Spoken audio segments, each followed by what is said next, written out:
Assalamu alaikum. This is Hassan Shafiq, and today we will continue.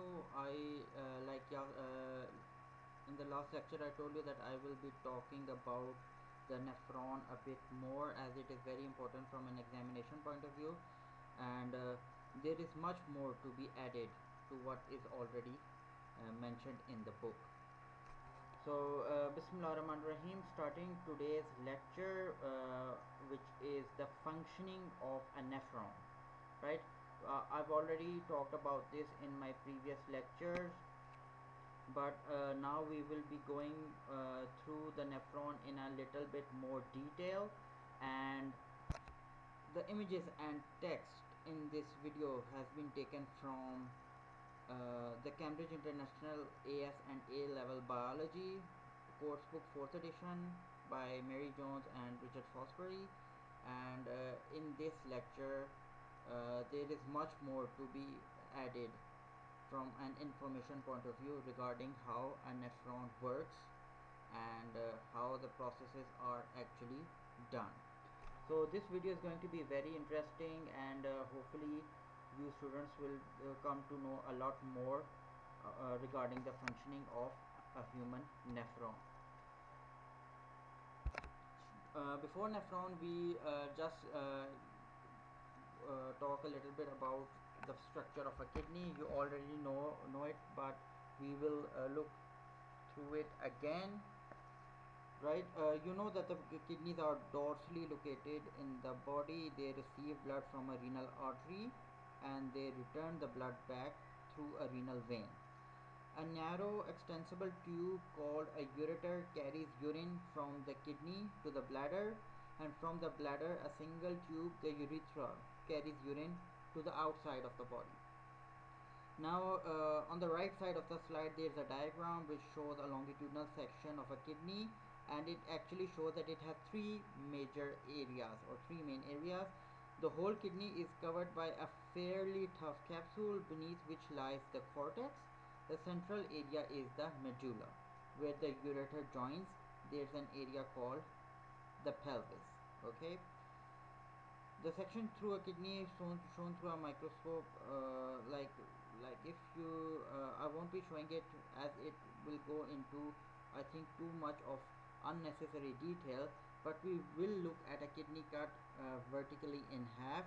Like if you look at figure 14.6, you can see a fairly tough capsule beneath which lies the renal cortex, which is the outer part which mostly makes up the outer convex part of the kidney. Beneath the cortex lies the medulla, और medulla में जो है ना वो आपको काफ़ी tubular जो है ना वो regions नज़र आ रहे हैं. So it is actually where most of the functioning of the kidney regarding the nephron is actually done. अगर आप नेफ्रॉन किडनी के क्रॉस सेक्शन को देखें थ्रू अ माइक्रोस्कोप, तो you will come to know that it consist of thousands of tiny tubules called nephrons, which is also the functional unit, and many blood vessels, right? One end of the tube forms a cup-shaped structure called the Bowman's capsule, which surrounds a tight network of capillaries called a glomerulus. Figure 14.9 में आपको ये नज़र भी आ रहा है that the glomeruli, which is a word commonly used for many glomerulus. The glomeruli and the capsules of all the nephrons are in the cortex of the kidney. From the capsule, the tube runs down the center of the kidney, first forming a twisted region called the proximal convoluted tubule. तो जैसा कि आपको 14.8 figure B में नज़र भी आ रहा है कि बाउमस कैप्सूल के बाद जो है वो ये जो ट्यूब है ये it runs towards the center of the kidney, forming a first twisted coil part which is very close in proximity to the Bowman's capsule.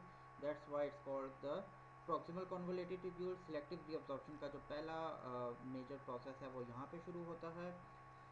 And then this proximal convoluted tubule extends down into a long hairpin loop in the medulla. Okay, now we like you can see a bordered line which differentiates the renal cortex and the renal medulla in figure 14.8b. So second जो part है renal tubule का, which is the loop of Henle that now extends deep into the medulla. There's an ascending limb as well as a descending limb. The tubule then runs back upwards into the cortex, where it forms another twisted region called the distal convoluted tubule.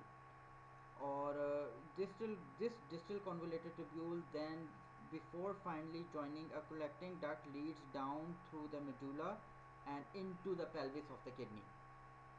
तो ये basically जो है ना, ये renal corpuscle और renal tubule के जो जो which are the two major regions which make up a nephron, उसकी थोड़ी सी डिटेल थी कि the renal corpuscle actually comprises the glomerulus and the Bowman's capsule, where ultrafiltration is done and a lot of filtrate from the blood plasma actually seeps through the glomerular walls into the Bowman's capsule, which is now called the glomerular filtrate, जिसको दोबारा से अब selectively reabsorb होना है वापस into the tissue fluid.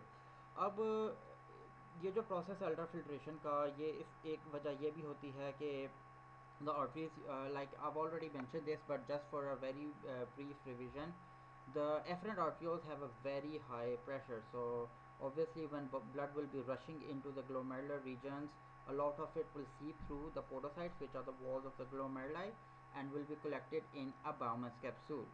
Now this Bowman's capsule will collect all the filtrate and pass it through the renal tubule, which has three major regions. और यहाँ से जो है ना, वो proximal loop of Henle और distal convoluted tubule से होता हुआ finally collecting duct में आएगा, which is then continue to the ureter, and by this time most of the glomerular filtrate is now converted into urine. Right ये तो हो गया फिल्ट्रेट का फ्लो. पीसीटी जो कि प्रॉक्सिमल कॉन्वोलेटेड ट्यूब्यूल है, वो फर्स्ट रीजन है रीनल ट्यूब्यूल का जहाँ पे सिलेक्टिव रीअब्जॉर्प्शन होगी, and most of the filtrate is actually reabsorbed back into the blood plasma.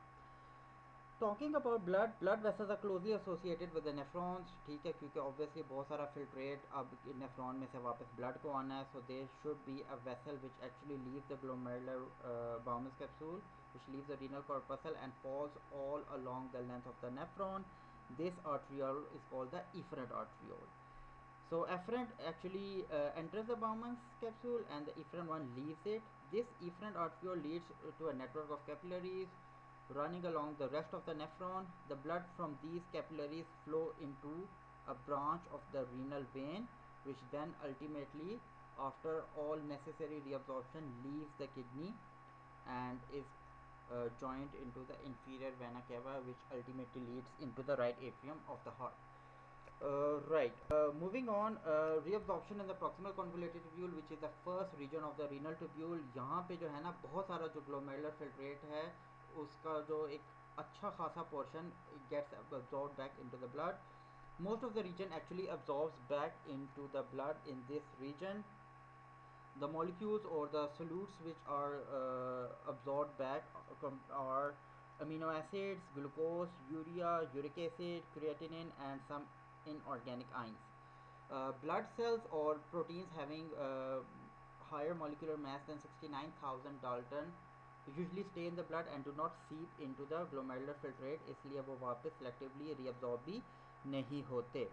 अब प्रॉक्सिमल कॉन्वोलेटेड ट्यूब्यूल की अगर आप इनर लाइनिंग को देखें तो वो it is specially adapted to reabsorb most of the substances back. Water भी जो है ना, वो तकरीबन 36% जो है वो वापस अब्जॉर्ब हो जाता है, और remaining 64% enters into the loop of Henle.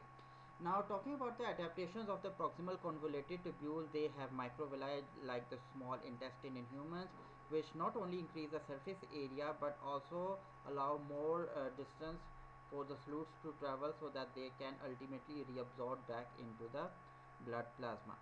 Tight junctions are between the cells, so the fluid cannot pass between the cells, but they must be reabsorbed through the cells, right? All substances that are reabsorbed must go through the cells and cannot actually pass between the cells. इन cells के अंदर जो है वो बहुत सारे sodium potassium pumps भी होते हैं in the outer membrane, which provide energy for the working of these pumps, as they work usually against and concentration gradient, so they will be needing ATP. And these cells have a lot, these proximal convoluted tubule cells have a lot of co-transporter proteins as well in the membrane facing the lumen, which will allow molecules to pass by facilitated diffusion, and this also is a passive process as it won't be requiring energy. Talking about all this from a diagrammatic point of view, we have a diagram here, like you can see. Sodium potassium pumps जो हैं, अच्छा ये आपको इस diagram में proximal convoluted tubule का जो है ना वो माइक्रोविलाई नज़र आ रहे हैं. तो राइट साइड पे, most right side of the diagram we have the lumen, then going towards the left we have the cell, then we have a basement membrane followed by an endothelial wall of the capillary, and then there is blood. So right side पे obviously glomerular filtrate होगा, और वहाँ पे अगर आप नीचे देखें तो ग्लूकोज एंड अमीनो एसिड्स जो है वो को ट्रांसपोर्टर प्रोटीन्स के थ्रू जो है ना वो प्रॉक्सिमल कॉन्वोलेटेड ट्यूब्यूल्स में आ जाते हैं. उनको अपनी मूवमेंट के लिए कोई एज सच एनर्जी की ज़रूरत नहीं है.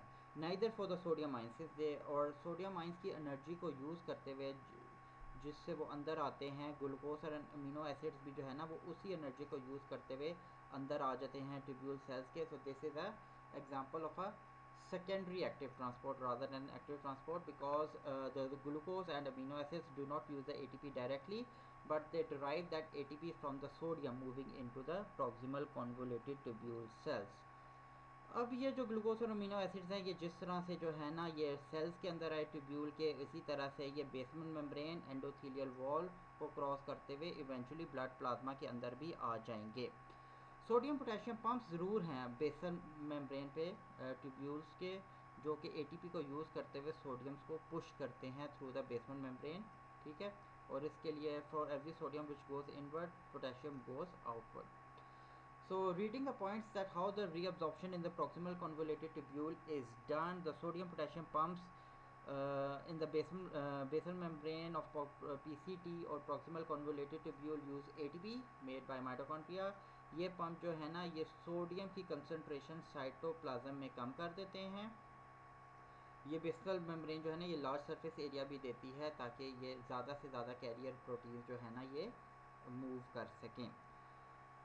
Very close nearby, the blood plasma rapidly removes all these ions, glucose and amino acids, which enables the further uptake of these molecules into the blood. ठीक है, वरना एक कंसनट्रेशन ग्रेडियंट बन जाएगा और जो चीज़ ब्लड के अंदर आ रही है उस रीजन में वो उसी तरह से बाहर भी जा सकती है. Hence they have to quickly be removed from that region so that to ensure that a concentration gradient is always maintained and the solutes from the filtrate will keep entering into the blood plasma.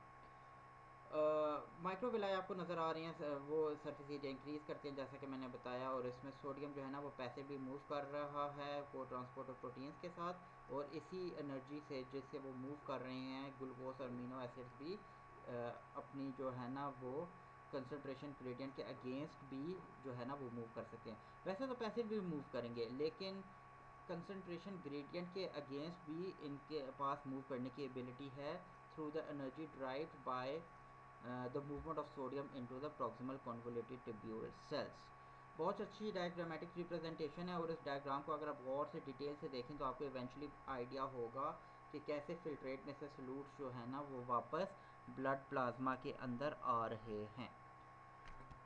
Moving on to the second part of the renal tubule is the loop of Henle. ये एक long projection है जैसा कि मैंने बताया, which extends deep into the medullary region. Okay, to explain how the loop of Henle works, it is best to start by describing what happens in the ascending limb.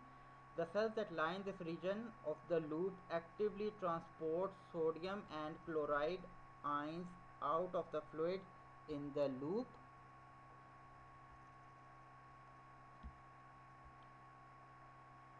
into the tissue fluid. This decreases the water potential in the tissue fluid and increases the water potential of the fluid inside the ascending limb. तो आपको जो है ना वो diagrammatically point number 1 से नज़र आ रहा है कि जो रेड रीजन है असेंडिंग लूप का, वहाँ से सोडियम और क्लोराइड एक्टिवली ट्रांसपोर्ट होंगे इनटू द असेंडिंग लिम्ब, जहाँ पे जिसकी वजह से टिश्यू फ्लूइड में सॉल्यूट की कंसनट्रेशन ज़्यादा होगी, वाटर पोटेंशियल कम होगा, और वाटर पोटेंशियल कम होने की वजह से water will move from the aquaporins in the descending limb into the tissue fluid. तो पानी तेज़ी से जो है ना वो हाई से लो पोटेंशियल की तरफ मूव करते हुए टिश्यू फ्लूइड में आएगा. The cells lining the descending limb are permeable, जैसा कि डायग्राम में भी नज़र आ रहा है. So they are permeable to not only water but also to sodium and chloride ions. As the fluid flows down this loop, water from the filtrate moves down a potential gradient into the tissue fluid by osmosis. At the same time, sodium and chloride ions diffuse into the loop down their concentration gradient. So by the time the fluid has reached the very bottom of the hairpin, ये hairpin जो loop आपको नज़र आ रहा है, it is also referred to as a hairpin loop. It contains much less water and much more sodium and chloride ions than it did when it entered from the proximal convoluted tubule, जिसकी वजह से ये fluid जो है ना, ये जो नीचे आएगा, it will become more concentrated. The longer the loop, the more concentrated the fluid will become. The concentration in human kidneys can be as much as 4 times the concentration of blood plasma. तो ये जो filtrate की concentration है, ये 4 गुना ज़्यादा हो सकती है as compare to blood plasma, due to the exosmosis of water moving out from the descending limb into the tissue fluid. ठीक है. अच्छा जी, अब हम बात करते हैं ascending loop की. The concentrated fluid flows up the ascending limb. As the fluid inside the loop is so concentrated, it is relatively easy for sodium and chloride ions to leave and pass into the tissue fluid. Even though this concentration in the tissue fluid is also very great, चूँकि water बहुत सारा leave करके tissue fluid में पहले ही आ चुका है, तो salute जो है ना वो फिल्ट्रेट्स में ज़्यादा थे, जिसकी वजह से सोडियम एंड क्लोराइड आयन जो है ना वो पैसिवली भी टिश्यू फ्लूइड में मूव कर सकते हैं. As the fluid continues up the ascending limb, losing sodium and chloride ions all the time, it becomes gradually less concentrated. However, I think it is still relatively easier for sodium and chloride ions to be actively removed because these higher parts of the ascending loops are next to less concentrated regions of tissue fluid. All the way up, the concentration of sodium and chloride ions inside the tubule is never very different from the concentration in the tissue fluid, so it is never too difficult to pump sodium and chloride ions out of the tubule into the tissue fluid. तो ये basically जो मैं बात कर रहा हूँ इसमें ये है कि अगर आप इसको डायग्रामेटिकली देखें तो रेड रीजन में जो है ना वो आपको नज़र आ रहा है कि कैसे जो है ना आइंस मूव करते हैं टिश्यू फ्लूइड में, उनकी वाटर पोटेंशियल जो है ना वो कम हो जाता है, जिसकी वजह से aquaporins which are the protein channels in the descending limb, वहाँ से वाटर तेज़ी से जो है ना वो उनकी कमी को या उनकी जो टोनिसिटी है उनको मेंटेन करने के लिए आएगा. काउंटर करंट मैकेनिज़्म एक बहुत इम्पोर्टेंट मैकेनिज़्म है लूप ऑफ हेनले में, और ये बेसिकली इस तरह से होता है कि ये जो दो लिम्स हैं लूप ऑफ हेनले के, they run side by side with the fluid flowing down in one and up in the other.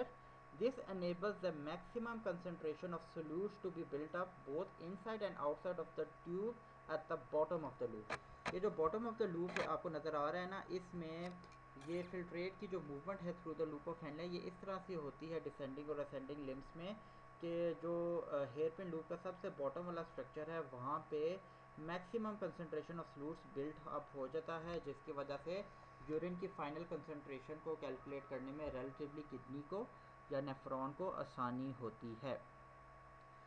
Right side पे अगर आप इस डायग्राम के देखें ना तो आपको जो है ना वो दोबारा से वाटर जो है ना वो तेज़ी से कलेक्टिंग डक्ट में से निकलता हुआ टिश्यू फ्लूइड के अंदर जाता हुआ नज़र आ रहा है, because these are also permeable to water due to aquaporins present here, and these aquaporins are, or the tubule walls are made more permeable to water by the presence of a certain hormone called antidiuretic hormone vasopressin, which is secreted from the posterior lobe of the pituitary. इसकी working को देखने के लिए बहुत ज़रूरी है कि कैसे जो है ना ये परमेबिलिटी को इंक्रीज़ करता है कलेक्टिंग डक्ट की वॉल. तो ये जो है ना बेसिकली मैं कमिंग स्लाइड्स में आपको बताऊंगा भी.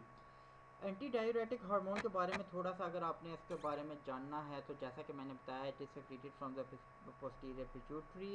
It is a peptide hormone made up of 9 amino acids, और इसकी कंसनट्रेशन जो है ना वो ब्लड के अंदर रिलेटिवली हाई उस वक्त होगी जब बॉडी डिहाइड्रेटेड स्टेट में होगा. ठीक है, तो obviously the more concentrated urine you secrete, it means it's an indication that you are pretty much dehydrated, or the body is trying its best to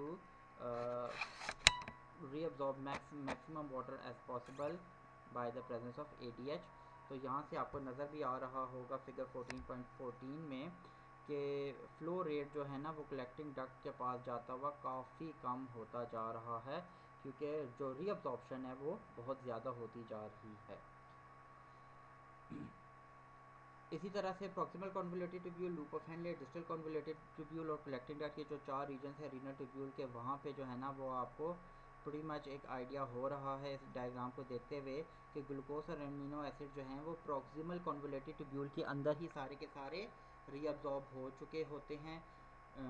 इसके अलावा सोडियम और पोटेशियम जो है ना वो प्रॉक्सिमल कॉन्वोल्यूटेड ट्यूब्यूल में तो जो है ना वो उनकी कंसनट्रेशन फिल्ट्रेट में उतनी ही होती है, ठीक है, जितनी ब्लड में होती है, लेकिन जो है ना वो कलेक्टिंग डक्ट में जो है ना सोडियम तो तकरीबन उतना ही हो जाता है, लेकिन पोटेशियम जो है ना वो काफ़ी ज़्यादा कंसनट्रेटेड हो चुका होता है, ठीक है, फिल्ट्रेट के अंदर as compare to the blood plasma. और यूरिया में फिल्ट्रेट में वैसे ही यूरिया जो है वो काफ़ी ज़्यादा होता है, which is one of the principal nitrogenous base of the body.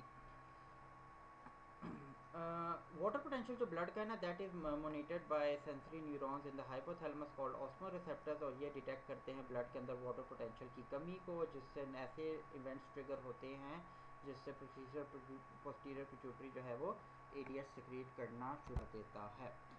इसको अगर आप देखें तो लो एडीएच और हाई एडीएच में, लो एडीएच में जो है ना वो large volume of dilute urine होगा, because the body does not need to reabsorb as much as solutes, because there is pretty much water in the blood. Severe dehydration के एक indication है कि there is high ADH और the collecting duct becomes more permeable to water in order to absorb more water, and this results in the formation of concentrated urine. Now how does these channels become more permeable to water in the presence of ADH? Figure 14.18 में आपको नज़र आ रहा होगा कि blood के अंदर जो ADH है वो बेसिकली जो है ना it binds to the cell surface membrane of the cells lining the collecting duct. ये जब अपने रिसेप्टर्स पे बाइंड करता है तो सेल्स के अंदर ऐसे जो वेसिकल्स हैं, ये वेसिकल्स जो है ना एक कैस्केड ऑफ इवेंट्स स्टार्ट होता है, और इस सीरीज ऑफ इवेंट्स के नतीजे में ये जो वेसिकल्स हैं which are usually present inside the CD और collecting duct cells, these then move to the cell surface membranes and these are containing water permeable channels। ये जब वेसिकल्स फ्यूज़ करते हैं सेल सरफेस मेम्ब्रेन के साथ तो ये उस वॉल के साथ अपने एक्वापोरेज को डिस्प्ले करते हैं, जिससे वाटर की परमेबिलिटी जो है ना वो इंक्रीज़ होती है, और ग्लोमेरुलर फिल्ट्रेट से जो कि डिस्टिल कॉन्वोल्यूटेड ट्यूब्यूल से कलेक्टिंग डक्ट में आ रहा है, वहाँ से एक बहुत बड़ा जो परसेंटेज है वाटर का वो कलेक्टिंग डक्ट फिल्ट्रेट से जो है ना वो ब्लड में वापस आ जाता है। ये पॉइंट्स जो है ना ये लिखे हुए हैं, इनको मैंने बहुत सिंपल टर्म्स में जो है ना वो आप लोगों को बताया, जहाँ से इवेंचुअली आपको पता चलेगा, आपको डायग्रामेटिकली बहुत अच्छी तरह ये विजुअलाइज भी हो रहा होगा कि कैसे ये जो वाटर परमिएबल चैनल्स हैं ये मेम्ब्रेन के साथ फ्यूज़ होकर इवेंचुअली डिस्प्ले हो जाते हैं वॉल की सरफेस पे, जिससे वाटर जो है ना वो बहुत तेज़ी से कलेक्टिंग डक्ट से ब्लड में आना शुरू हो जाता है। This is one of the very last regions where water is selectively reabsorb, and उसके बाद जो वाटर बिल आखिर जो है ना वो कलेक्टिंग डक्ट से निकल जाता है, that is usually rich in waste, some salts, ions and water. Blood की जो पीएच है वो 4.8 टू 7 सॉरी यूरिन की जो पीएच है that is 4.8 to 7.5 and that is usually maintained by the secretion of certain ions in the distal convoluted tubule which adjusts the pH, and the tubular epithelium secretes ions into the lumens to maintain the pH, which is slightly acidic but from 5 to around 7.5. So summary अगर हम इस सारे process की देख लें कि ये कैसे होता है, किडनी आप जानते हैं ना सिर्फ एक एक्सक्रीटरी ऑर्गन है बल्कि एक ऑस्मो रेगुलेटरी ऑर्गन भी है कि वो ब्लड के अंदर जो है ना वो ऑस्मोटिक बैलेंस जो है उसको मेंटेन करता है। Each kidney is made up of thousands of nephrons, which is a functional unit, and their associated blood vessels. The kidneys produce urine by ultrafiltration, followed by selective reabsorption and tubular secretion. Blood is brought through to the glomerulus in efferent arterioles, and they leave it through efferent, which cover all the renal tubules, and through various processes, the blood eventually starts getting back its solutes which it lost during the process of ultrafiltration. These processes involve selective reabsorption, diffusion, active transport, which runs along the length of the nephron. Loop of Henle जो कि second part है renal tubule का, वहाँ के पे counter करना multiplier जो है ना वो मैकेनिज्म होता है which ensures high concentration of sodium and chloride ions in the tissue fluid of the medulla. This tissue has a very low water potential. Water is reabsorbed from the fluid in the collecting duct by osmosis. The water content of the blood is controlled by changing the amount of water excreted in the urine by the kidneys. This is done by regulating the permeability of the walls of the collecting ducts to water, and hence the volume of water reabsorbed from the collecting duct into the blood. The permeability is increased by the hormone ADH, which is secreted by the posterior pituitary in response to stimulation of receptors in the hypothalamus. तो I hope आपको ये lecture जो है ना इससे आपको एक बहुत अच्छी अंडरस्टैंडिंग फर्दर हुई होगी कि नेफ्रॉन की वर्किंग किस तरह से होती है और किस तरह से नेफ्रॉन जो है ना वो किडनी के अंदर ये इंश्योर करता है कि ब्लड जो है ना वो अपने जो है ना न्यूट्रिएंट्स को अपने पास ही रखे, वाटर कंटेंट को ज़्यादा ही रखे और वेस्ट को जो है ना वो बॉडी से जो है ना वो रिमूव करता रहे. I'll join you again in the coming topics. और भी मज़ीद जो है ना होम्योस्टेसिस के टॉपिक्स को हम जो है ना वो इसी तरह कवर करेंगे. This is very important from an examination point of view. You have our YouTube channel of ICB. If you have any questions, do ask me. I'll try my best to answer all your questions. Do comment and stay safe and keep studying. Good luck. Allah Hafiz.